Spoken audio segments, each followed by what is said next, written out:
In this episode, we have an extended scene where two of our guard mice learn about the secret history of the Lockhaven blacksmith Pumpkin, and we get to see how they try to convince his former business partner and romantic interest Marissa to take him back.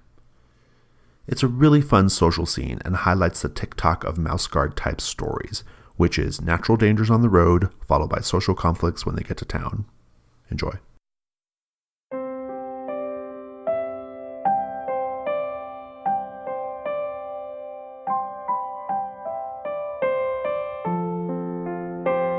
I think that might make the hawk angry and chase us. But it'll be gone from here, right? It won't come back, and any mouse that comes along this path will not have to fear it. True, but it might impede us. I don't think we have time to. It's your call, but I don't think we have time to get rid of the hawk. We should make it known to others so that they can. In like a meta fiction level, like how dangerous are hawks to mice? Are they like really, really dangerous? Oh, I mean, you can't kill it. All you can do is chase it away, essentially. Yeah. Okay. And I suppose you could try to kill it, but that would be incredibly dangerous. I mean, the best you can hope for is to like injure it or send it on its way, right? A lot of times in Mouse Guard, things are like in the other Mouse Guard role-playing game. A lot of things are based off of scale. So if you think of mouse and you think of hawk, you know, we're talking dragon kind of event. Exactly right. Yeah. Okay. So like if you run into that fox, there's no way you can kill that fox, like at least not with your small patrol. So right. If we leave it here versus if we get rid of it, is that like a huge benefit to society? Oh yeah, if this is intended to be a main trail between Ivydale and Appleloft, yeah, getting rid of the hawk would be really beneficial. It is against your mission though, or it's not part of your mission. You guys are supposed to be making haste to Spruce Tuck. The worst problem could be the scent border not getting poured and bears tromping through, right? So right. Fergus says the mission is the most important thing. You guys can go ahead. I will catch up. I'm going to go back to the beginning of the trail, which is a short period back, and I will mark danger ahead, so that the Mouse Guard clearers who are coming through will see that there's danger, they'll be careful, and they will be able to get rid of the hawk. I bow to your wisdom, Fergus. You need help up onto that skank? No, but there's 5 of us and there's 3 skinks. I would like to take one of the skinks myself. Yeah, of course. I'll let you. I grab a couple of like little leaves, so I'm not like using my paws to cover up the skink's eyes. I've got a couple of leaves that I'm going to use. Okay, nice. So you can like direct it like that or whatever. And I don't have to like lay down and get in this awkward position. I can just kind of. Yeah. Nice. I like that. Okay, cool. That seems really great. I think, so here's what we're going to do. We're going to go ahead and just like fast forward. We're going to get to Appleloft, and then Fergus, you can join them in Appleloft directly shortly after that. But first, Fergus, since you're going to be out by yourself doing this, let's do something dangerous. So go ahead and roll that. Okay. Haha! Basically, I have a move called These Old Bones, and I can mark tired after missing a roll to turn it into a 10+. Ah, indeed. Good move. So I'm going to mark tired. And I'd like to set the scene about what makes me tired about Sure, go for it. Yeah. So I think what this is you know, we send the grainmonger on his way, and make sure that he skirts around where the hawk's territory is, and everybody else kind of rides off into the rides off down the trail, you know, dust flaring and everything, and he spins this skink around and runs back up, and it probably took us a couple of hours to get here by paw, but with a skink, it's going to be, you know, just maybe half an hour or 15 minutes. It's very quick. Yeah. And we skitter back up to where the start of this trail is. And as we get there, I think I've been getting a little tired, dazed by the speed. And I think as the skink comes to a stop, I kind of put the leaves in front of its eyes. I kind of roll off. And the skink kind of sits there for a little while and looks at me like, you know, what are you doing? I kind of pause for a second, and then I pull out like a little knife, like a knife that you'd whittle with or something, and I take into a nearby sapling and I mark the Mouse Guard symbol for danger.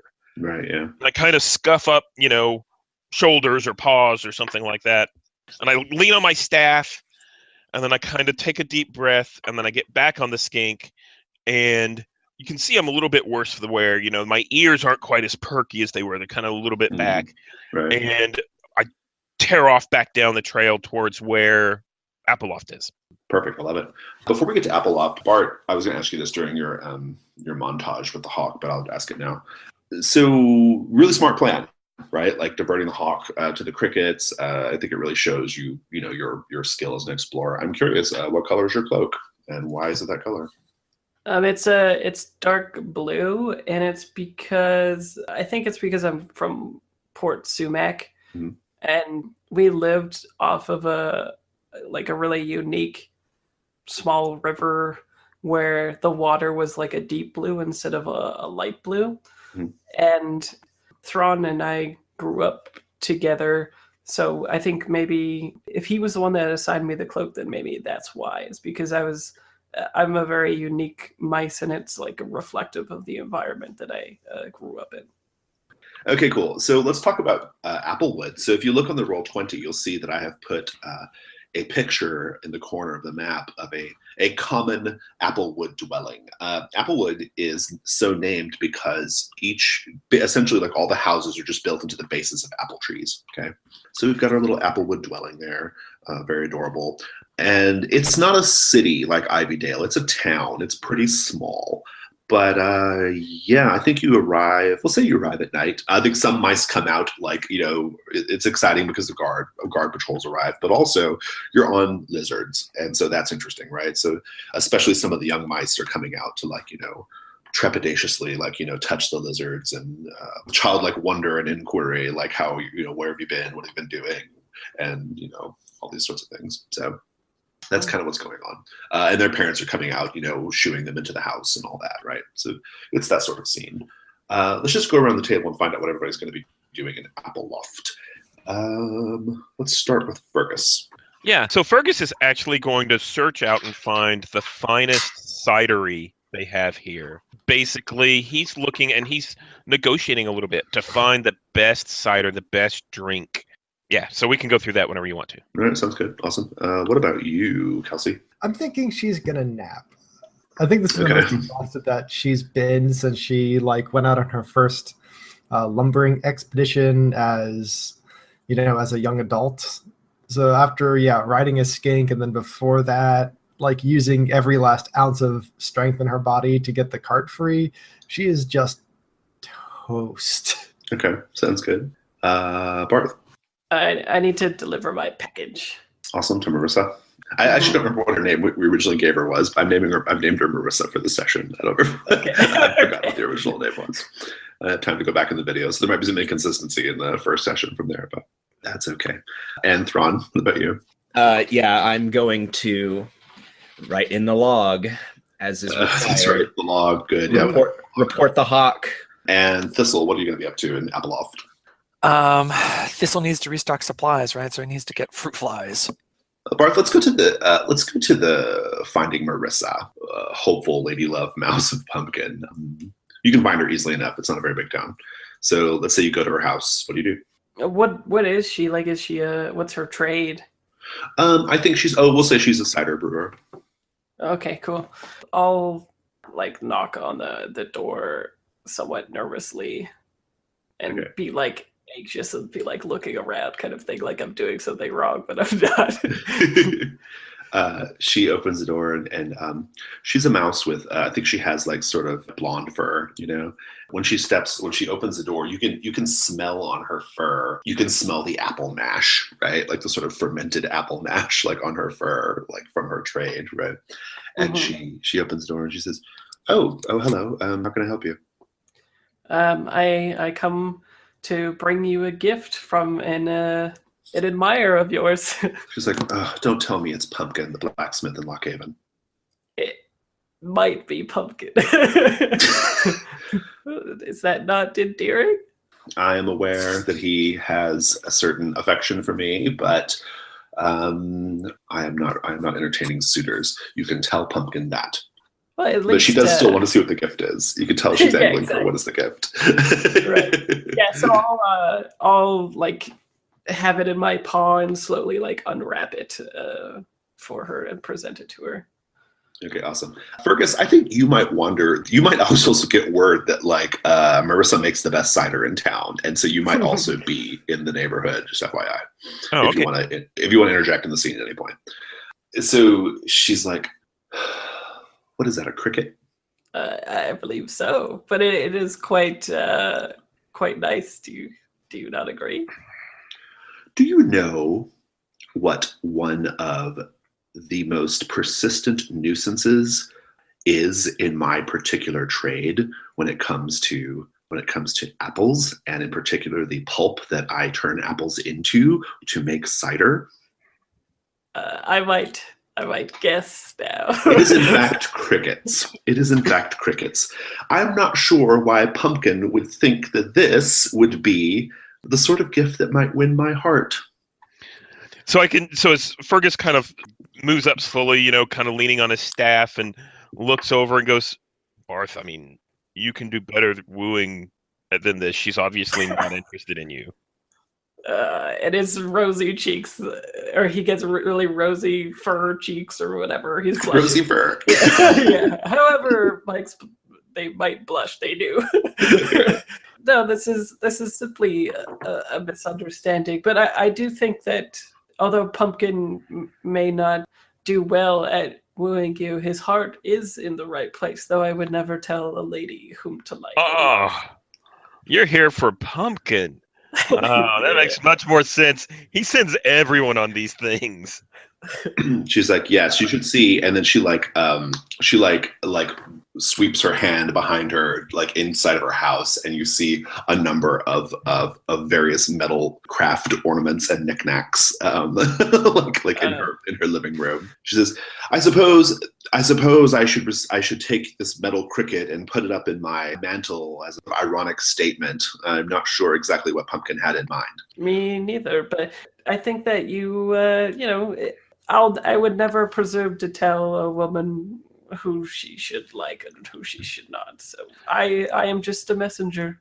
Ma'am, there's something to be said for a gentleman who treats you with such respect and bestows such gifts upon you, and yet has such skill. These things become useful later in life. And she kind of looks down and roll convince and see if she can be persuaded. It sounds like there's more to the story between her and Pumpkin that she's not giving up, right? Or maybe she likes girl mice and Pumpkin's just could stupid. Be. Yeah, Pumpkin's just I don't know. She keeps the gifts. That's about Olivia's. Yeah, she does keep the gifts, so there's something there. I rolled an 11. I think I've got wisdom too, so I think I did well. Yeah, you managed to convince them that they'll want something small in return. Okay. She says, come inside, and then we'll cut back in a minute. Kelsey, you're just resting, recuperating. Tell me about the spot that you find, and then roll your recuperate roll. I imagine that I find the cheapest lodgings I can, because that's going to be where the mice will just all sort of pile together, and it's probably like in the far, far back underground. And so it's just warm and cozy in there, bundled up with all of my peers, and I check my axe before I go down there. So I just look like any other citizen or traveler. I don't look like a member of the guard. So yeah, I slum it with my people. Nice. All right, roll plus wisdom for tired. I got it. Feel better and can remove the condition. All right, you're good. Let's go to Thistle. Thistle, remind me what you're doing in Appleloft. I need to stock up since we've been using all of the Indeed. The fruit flies to feed the skinks. We need to get skink food probably, and I need to get something for Spot. All right, requisition supplies. That's you can roll with focus. We'll say this is the next day. I think that might be a weird thing to do at nighttime, but we can take the roll now for the next morning. Well, that's a 7, so that's okay. What you're after is within reach, but it has some serious strings attached. We'll talk about that. I just want to get the roll on the table. And Thrawn, let's go ahead and do our log report, shall we? I think that I get to Appleloft headquarters for Mouse Guard, and I climb down off of the back of the skink, and I try and walk inside and close the door behind me, but the skink just like sticks its head in after me because it's like, what's going on in here? And it probably wants food. I'm like, it's with me. We're trying something new out to like all the other mice that are in the HQ, and go to the log, and I review it for anything that's further down the road, and then I make my journal entry. Fergus, acceptable navigational skills, exemplary teaching of paths in springtime. Then we move to Bart, and I assume that I know everything that happened with the hawk and all that. Yeah, absolutely. Exceptional improvisational distraction of hawk. We move to Whistle has joined the group. Exceptional ability to wrangle a new experimental mount creature, and in parentheses, skink. Nice. Tenderpaw, Kelsey, exceptional performance in aiding travelers on the road. Got an exceptional, Kelsey. That's pretty good. Anything else you want to do while you're checking in with a patrol, your little patrol base there in Appleloft? It's just a little hollowed out room in the base of a tree. There's like not much to it. Table, maybe a bed. Is there? I want to check and see if there's danger further down the road, or. Oh yeah. I'll let you do that. I'll let you do that one move. Get your bearings. You can roll get your bearings with wisdom. All right. So 10. Okay, awesome. We'll get to that in a minute. So Marissa brings you into her living room, and it's very cozy. She's got like cozy furniture and little like sketch portraits of like different members of her mouse family and things like that hanging up, and a fair number of these metal ornaments like kind of hither and thither all over. Right? She says, "Do you know why they call the blacksmith at Lockhaven Pumpkin? He was not born with the name Pumpkin. Can you surmise why he might be called that?" He stole a small pumpkin? Because he's so fat and orange. You would think it's because he's fat and orange. That's true. But in fact, that is not the case. He is called Pumpkin because a number of seasons ago, before he got into blacksmithing, he had what I consider to be a grand and exciting idea. And he and I worked on this idea for some time. We found a pumpkin, an actual pumpkin, a vegetable of titanic size, as you might imagine. He had a plan to carve the pumpkin open from the top and gut it and pour in various ales and ingredients and spices, and then seal it with wax and let it ferment to create a new type of beverage. And we spent many hours and many resources on this endeavor. And it was very exciting, and people were very, very excited about this. And I loved him. I considered him to be innovative, daring, and risky, and it was incredibly attractive, as you might imagine. But he made a mistake, and his wax seal was no good. And when we went after a period of fermentation, when we went after months to investigate, to see the fruit of our labor, so to speak, we discovered that it had soured and gone to vinegar, and it was financially ruinous. It was personally very frustrating. It put a strain on our relationship, and we could have recovered, but Pumpkin was never the same, and he abandoned his dreams to go hammering out metal in Lockhaven like his father. I have an idea about this. Since I'm tired, could we be like drinking cider while we do this? Sure. And I fall asleep, and then that way Fergus could show his softer side, and I wouldn't even have to know about it. So Fergus does not drink. Okay. He does not partake of the cider. And as Barth falls asleep, he, gets very serious, and he leans forward and he says, "Ma'am, I have a request of you. I need some of your finest cider. This is to be a gift." All right. Yes, I have plenty of reserves. This is something that would need to be for someone of high stature. If you have such a thing, I think that, we'll have to see, how I can purchase such a thing. I have a cask of autumn gold. It is one of my finest brews from 2 winters ago. I would be happy to give you this cask. If you, when you return to Lockhaven, she's been thinking a lot about it because you still have your successful role from convincing her about Pumpkin. Yes. When you return to Lockhaven, tell Pumpkin he can call on me. Yeah, Fergus says, I understand, and I think that Pumpkin is probably most concerned about failing again. He knows what failure cost him this time, and he doesn't know that he'll ever get what means most to him. And I gesture to all of the metal trinkets around the room. What matters most to him, he doesn't know that he'll get that back. And he's working very hard, but isn't certain what it takes to win you back. I think clear understanding of what you've liked in him to begin with would help him regain the confidence he has lost. She says, when you go back to Lockhaven, tell Pumpkin that he can call upon me. Tell him that I will look favorably upon his entreaty if he agrees to come back and work in my brewery.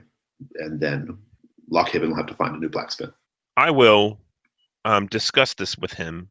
What is his name other than Pumpkin? His name is Marcello. Marcello.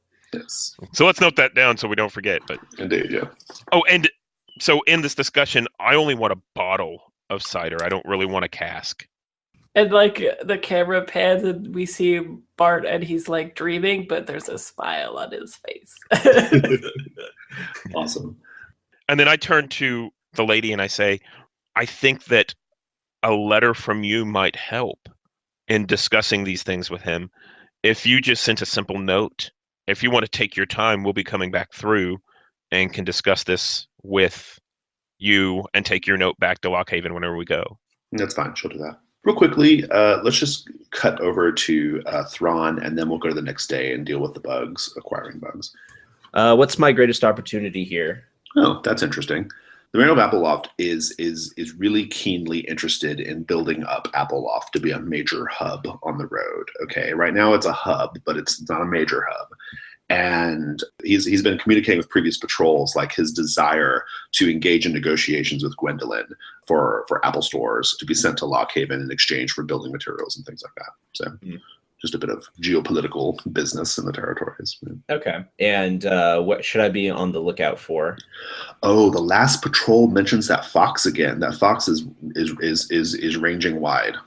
All right. Okay. Yeah. So I finish reading the log, updating the log, and I push the skink's head out the door. And I think like I probably hang out with Thistle, and like that's how I spend the evening is conversing with Thistle around the campfire and trying to make sure that skinks are asleep or bedded down or whatever we have to do to make sure the skinks stay. Okay, good. Awesome. Well, let's go to the next day then.